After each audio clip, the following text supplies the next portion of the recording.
Dear flag. Dear flag of the United States of America. Dear Old Glory. Thank you. I just need to tell you how deeply proud I am of you.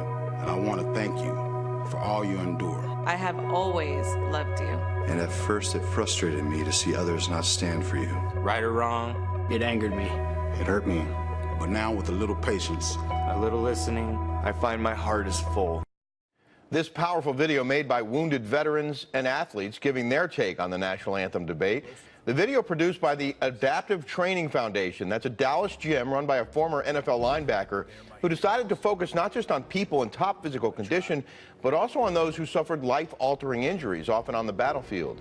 Dave Vobora is the founder and CEO of ATF and a former Mr. Irrelevant, the last player chosen in the 2008 NFL Draft, who somehow managed not to just make a team, but to play 4 years of professional football. So congrats on that, Dave. Thank you, Rick. It's good to be here. It's good to see you again. The anthem debate has divided many Americans, and your video is taking a very different approach to this controversy.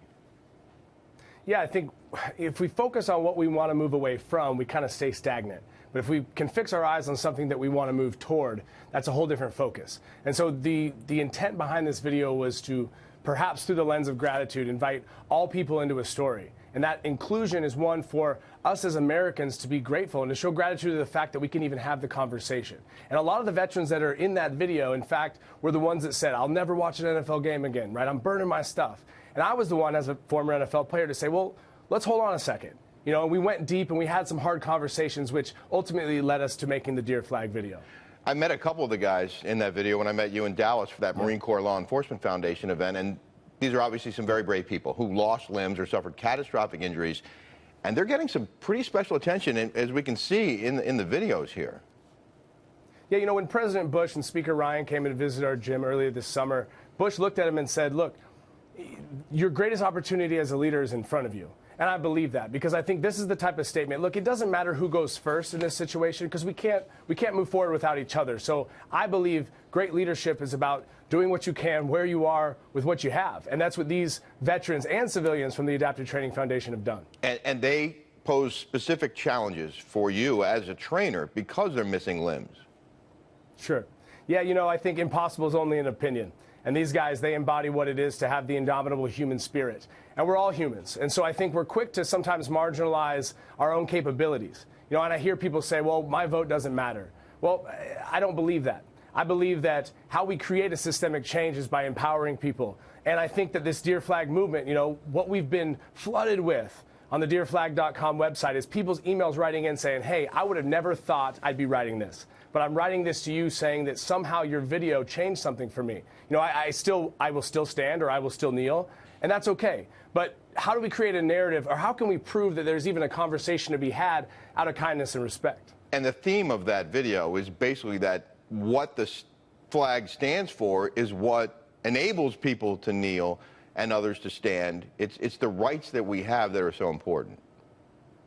Yeah, I think all men are created equal, right? Our Constitution says that. So if you believe in freedom, justice, and equality, we have to be quick to be able to say, look, this is what I stand for, this is what you stand for, and let's figure out a way that those intersect. Because where they do, that's what this country is all about. That's why I think people from different countries want to come here. This is the American dream.